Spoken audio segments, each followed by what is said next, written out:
Amigas, amigos, estamos nuevamente en el programa de análisis, programa de entrevistas, de actualidad del diario digital Huerquén Rojo. Hoy día estamos con Luis Gálvez, quien nos acompaña desde el Perú. Y el tema es, ¿hacia dónde va Perú? ¿Qué pasa después que derribaron al presidente Castillo? ¿Qué ha pasado? ¿Qué ha pasado con el gobierno de Dina Boluarte? ¿Qué se anuncia para el futuro? Ustedes saben que hubo grandes protestas, hubo masacres. Entiendo, todas esas investigaciones todavía están pendientes. Hay últimamente algún escándalo con la presidenta, aparente escándalo de corrupción. De todo eso vamos a conversar con nuestro amigo Luis Gálvez. Entonces ahora dejamos que nuestro director ponga la tradicional cortina musical y volvemos en menos de un minuto.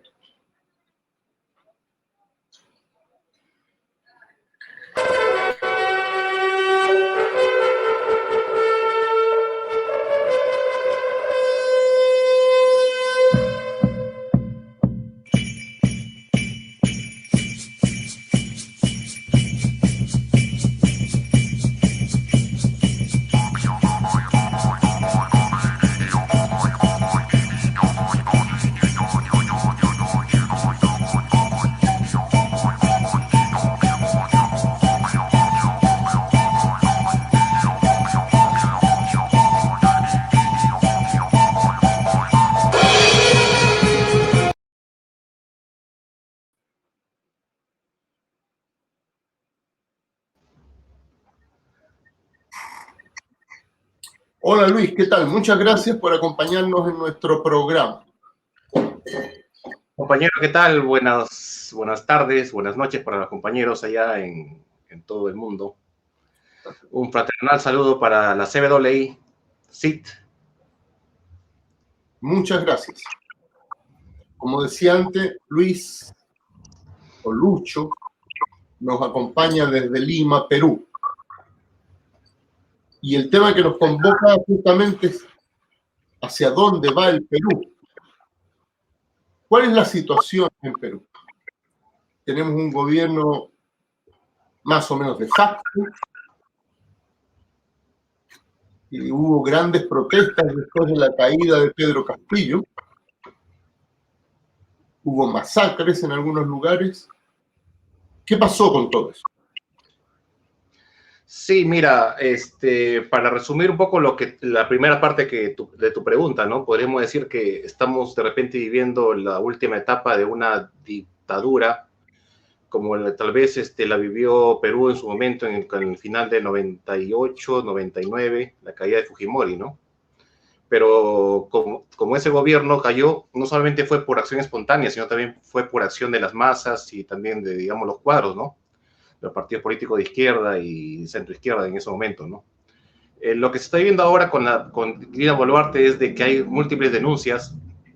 Como tú dices, compañero, no solamente el tema de las matanzas, casi 70 personas que murieron en las protestas, sino también por el hecho de también pequeños o indicios de corrupción, por ejemplo, desde colocación de personajes ligadas al premier, al ministro, con pequeños contratos, supuestos contratos, indicios de corrupción de parte de la propia presidenta Boluarte, o sea, y ahí también, y para colmo también el Congreso, que es manipulado principalmente por la derecha, las mafias y todos estos órganos de poder paralelos, están implementando unas reformas constitucionales que tratando de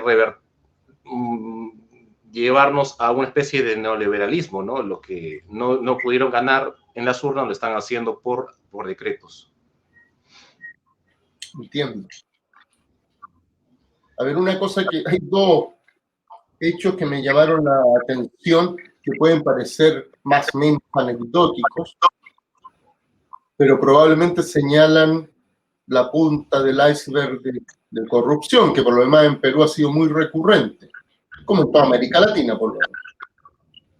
Una es la caída del ex primer ministro, Otárola, algo así. Otárola. Otárola, exacto. Por favores sexuales a cambio de prebendas, de trabajo a su amiga. Pero el otro es el caso de los relojes de alta gama que habría estado adquiriendo la presidenta Dina Boluarte y que evidentemente dan pistas de un enriquecimiento ilícito. ¿Qué tan así es y qué otras cosas ocurren? Sí, compañero, lo que usted dice es correcto. El tema de este escándalo de favores sexuales que llevó a la caída del primer ministro, ¿no?, de Perú. Pero no nos tengamos a decir de que esto, digamos, es la primera vez. No, al contrario. Como usted bien sabrá, en nuestros países en Latinoamérica, no es la primera vez que un primer ministro está relacionado a este tipo de cosas, con dataciones, con favores, etcétera, ¿no?, sexuales, de corrupción, etcétera, ¿no? O sea, esto es recurrente, digamos, en cualquier tipo de democracia de derecha, liberal o de derecha, ¿no?, conservador o liberal. Ahora, el otro tema que tú propones también es, digamos, el tema de los Rolex, que se calcula, según la prensa, que cada reloj costaría entre $15,000 y estamos hablando inclusive de relojes que pueden costar hasta $80,000. ¿Esto por qué sería? Digamos, porque como lo conocerán los expertos, actualmente todas las transacciones son bancarizadas y son rastreables.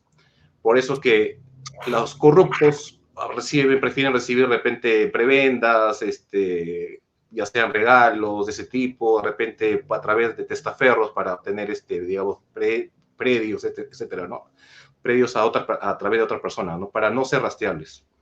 Ese sería, digamos, el modus operandi de estas mafias, ¿no? No solamente en Perú, también en otros sitios, como ya se vio anteriormente, por ejemplo, el caso de los Panama Papers, o en las islas de Gran Caimán, etcétera, ¿no? En Luxemburgo también, en Suiza, etcétera.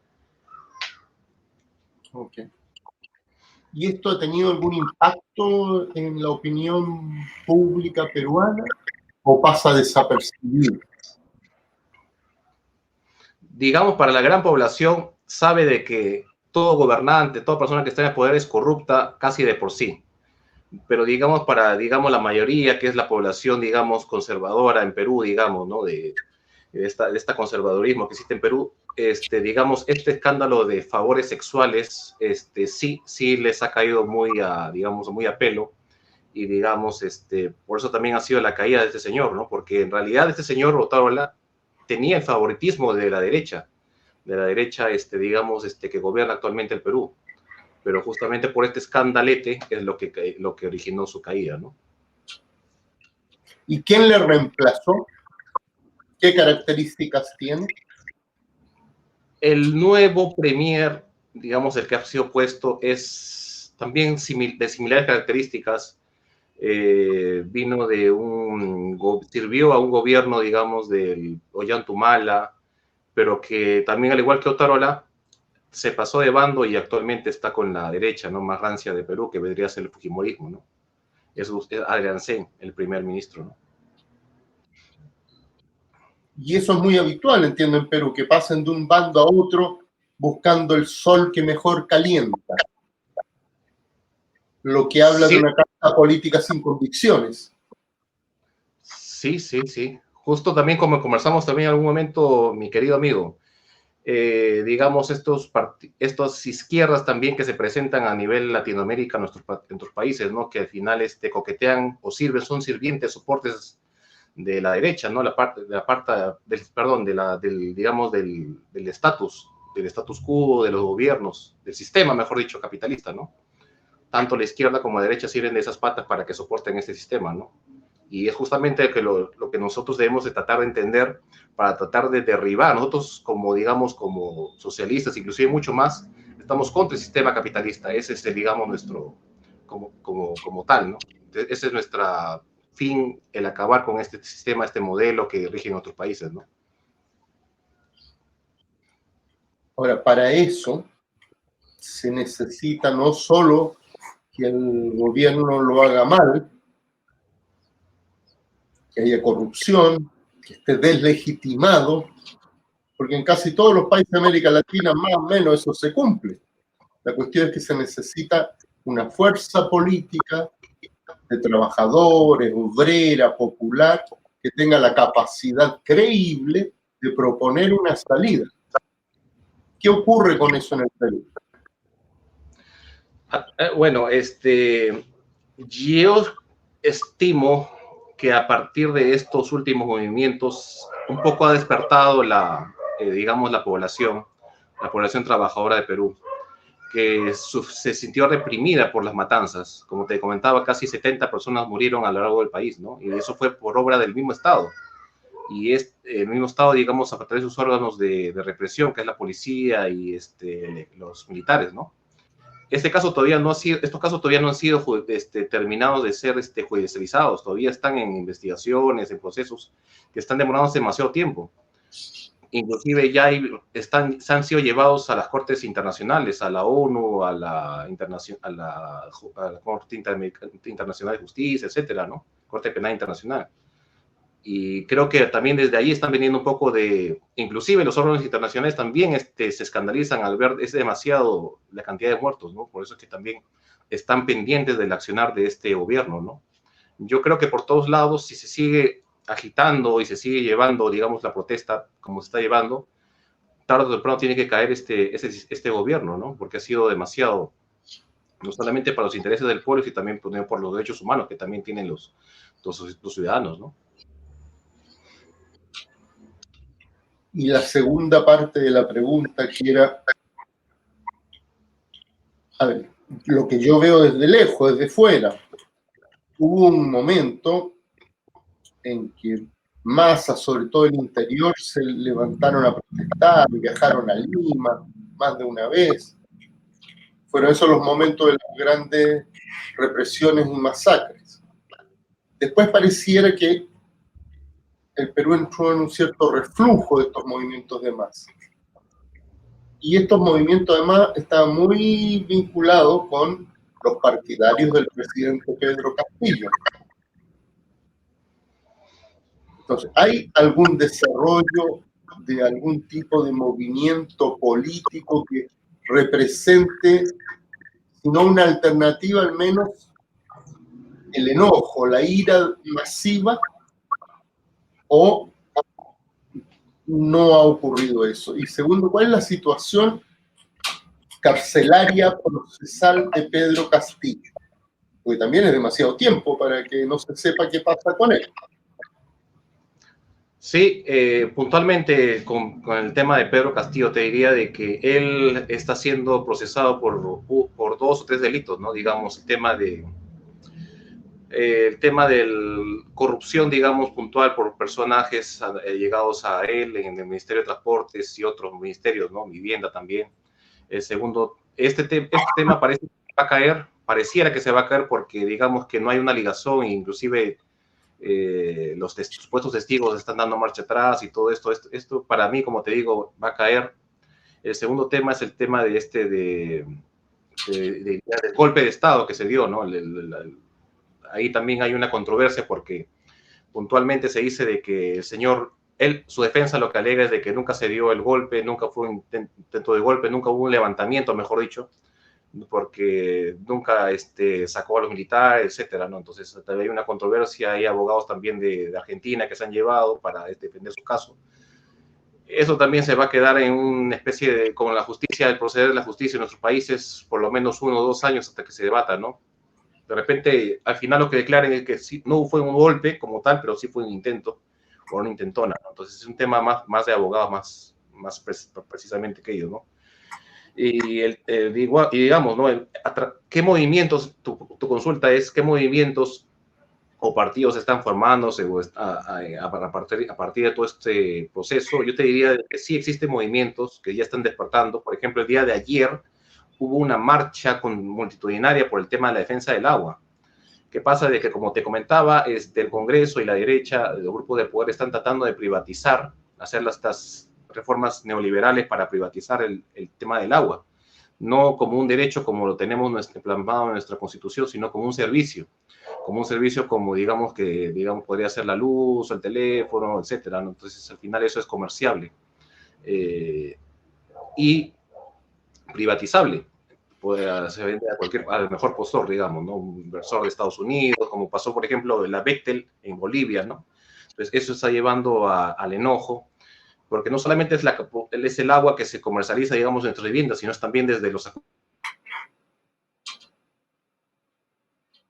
Se nos congeló, Lucho. Dejamos de escucharlo. Nos estaba explicando que ayer hubo protestas por los intentos que hay de privatizar el agua. No solo en la vivienda, el agua que llega a nuestros domicilios, sino también en los acueductos. Creo que lo mejor es que nuestro director, don Willy Zavala, baje a Luis y lo vuelva a subir.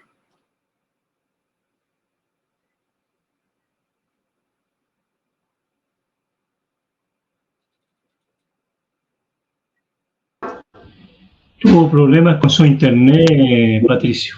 Entonces va a tener que volver a subir. Pero esperemos unos segunditos y...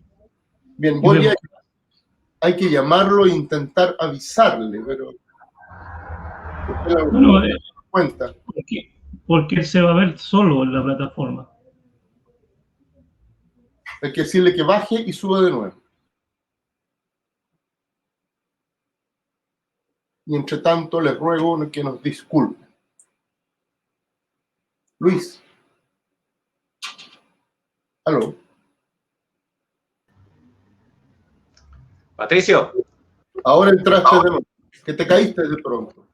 Creo que Boric está huecoteando la transmisión. ¿Cómo es eso? Es tu internet, así que es más bien la señora Dina Boluarte que te está boicoteando. Boluarte, ¿no? También, es que también los dos tienen el mismo origen, digamos, un populismo, digamos, que sostiene, como te decía, las patas de la izquierda y derecha del régimen, ¿no? Así es. Bueno, pero lo que nos estaba explicando tú que ayer hubo protestas por los intentos de privatizar el agua. Y nos decía que no es solo el agua que llega a nuestros domicilios, sino que parte de los acuíferos. Hasta ahí llegamos. Exacto. Y ustedes también sabrán mucho del tema porque, digamos, Chile es una región que tiene muchos, los ríos, los lagos, las montañas, etcétera, ¿no? Y aquí está totalmente privatizada el agua. Así es. Ya. Sí. Entonces, ese es por un tema, ese es por un lado, ¿no? Y ahora existen también partidos, están formándose, digamos, de personalidades que han seguido al presidente Pedro Castillo, ¿no? Digamos, ex congresistas suyos, personajes, empiezan a sacar uno u otro partido, ¿no?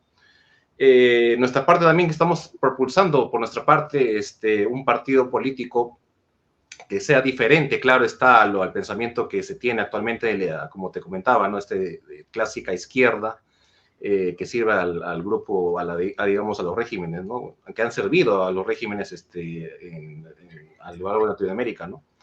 Y estamos a sacar algo diferente.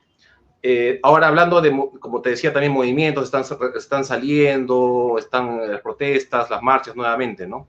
Y hay que seguir la lucha porque es la única manera de que pueda caer este gobierno, ¿no? Sin luchas no hay victoria, como dice una arenga. Así es, compañero. Sé que tú ves que nuevamente se está reavivando el movimiento de oposición masiva, organizada al gobierno, al régimen. Sí, concuerdo con esa perspectiva, ese análisis, ¿no? Y como te decía, es la única manera de que pueda caer un régimen, ¿no? Si no es agitación, propaganda, protesta, marcha, participar en la movilización, etcétera, es la única manera. Ya estamos llegando al tiempo de nuestro programa. ¿Qué te gustaría decir para que quede un mensaje final claro tuyo? En primer lugar, un saludo fraternal a los compañeros allá en Chile, a los trabajadores. También sabemos de que su lucha ha sido muy fuerte, también tuvieron una represión brutal de parte del Estado, de, digamos, el expresidente Piñera, y que lamentablemente en la actualidad no está dándose una justicia para, digamos, todos esos casos de violencia de derechos humanos, ¿no? Lamentablemente se apoyó en un momento, la izquierda apoyó, digamos, el movimiento a Gabriel Boric, pero Gabriel Boric está quedándose muy retrasado con respecto a las expectativas que se tienen, ¿no? Y eso ustedes también tendrán un balance propio. Nosotros también tenemos nuestro balance sobre, digamos, el accionar del presidente Pedro Castillo y la represión que ha venido haciendo su continuadora, que es Dina Boluarte, ¿no? Y tenemos que, como trabajadores, como estudiantes, campesinos, etcétera, tenemos que organizarnos y hacer frente a estos regímenes, ¿no? Que se pintan de salvadores, pero al final son nuestros opresores. ¿Qué pasó con el partido que llevó a Castillo como candidato a la presidencia? ¿Te refieres a Perú Libre? Exactamente, Perú Libre. Sí, Pedro Castillo con su sindicato de trabajadores de la educación, digamos, hizo una alianza política con este partido Perú Libre para llegar a la presidencia, ¿no? Y bueno, la alianza se rompió cuando Pedro Castillo dio digamos, la proclama de golpe de Estado y, digamos, sus congresistas de Perú Libre, digamos, inclusive los propios congresistas de su propio movimiento de Pedro Castillo dijeron no y lo vacaron a Pedro Castillo, ¿no? Desde ahí que empezaron a romper palos políticamente, luego se pasaron al bando de la derecha, apoyando con la continuidad del régimen con Dina Boluarte, apoyaron también de una u otra manera, porque nunca se opusieron al tema de las matanzas, la represión del pueblo. Recién ahora, en esta semana, han sacado digamos, una moción de vacancia contra Dina Boluarte, pero por un caso, como te digo, casi referencial el tema de los relojes, ¿no? De la presidenta Boluarte, cuando pudieron haber protestado como te digo, ¿no? Por el tema de las matanzas de personas, ¿no? Son 70 personas que han muerto, no han dicho en ningún momento, no se han opuesto, no han pedido vacancia contra la presidenta. Entonces, para nosotros... Los Rolex son más importantes. Digamos, para la derecha, seguramente los Rolex o los carros o las propiedades son más importantes que la vida humana, de hecho, para la derecha. Por supuesto. Para nuestro punto de vista, compañero, usted, Patricio, nosotros acá, para nosotros es la vida humana, ¿no? Entonces, para ese es nuestro punto de vista, el énfasis para la vida humana, el salvar la vida humana, la ecología, el agua, etcétera, ¿no? La naturaleza. Ahora, hubo algunos congresistas de Perú Libre que se mantuvieron fieles a su mandato originario, ¿o no? Muy pocos, te diría que son muy pocos, contados de repente con los dedos de una mano. Pero la mayoría en ese momento prefirió vacarlo a Pedro Castillo que asumir el golpe de Estado, ¿no? Digamos, ¿no? Porque en realidad ese golpe de Estado era un tema político. Lo que venía a hacer era una especie digamos, de conclusión a una lucha política entre el Congreso, que estaba manejado por la mafia de derecha, y Castillo, ¿no? Digamos, ¿no? Hay gente inclusive que dentro del debate ideológico empiezan, dentro del sector de izquierda, dicen, oye, pero hoy no estamos de acuerdo con ningún golpe que se deba dar, ni sea inclusive de izquierda, ¿no? Pero, sin embargo, apoyaron el golpe que dio Martín Vizcarra, que es un centro liberal, anteriormente contra el Congreso Fujimorista. Entonces, es un contrasentido, ¿no? Por un lado, apoyan ese golpe de Estado de Martín Vizcarra, el cierre del Congreso, pero no apoyan a Pedro Castillo, ¿no? Entonces, ¿en qué estamos? Yo creo que es un tema que se tiene que analizar mucho en las escuelas políticas de los partidos de izquierda, ¿no? Y bienvenido también el debate si se puede dar también el CID, ¿no? Ahora, ¿Pedro Castillo conserva la popularidad que tenía en el pueblo peruano o en amplios sectores del pueblo? Hay sectores que lo ubican a él como, digamos, alguien que se quiso oponer a las mafias, ¿no? Y que de repente en el intento de tratar de hacer algo cayó también, no él de repente directamente, pero sí gente muy cercana de familiares de repente, ¿no?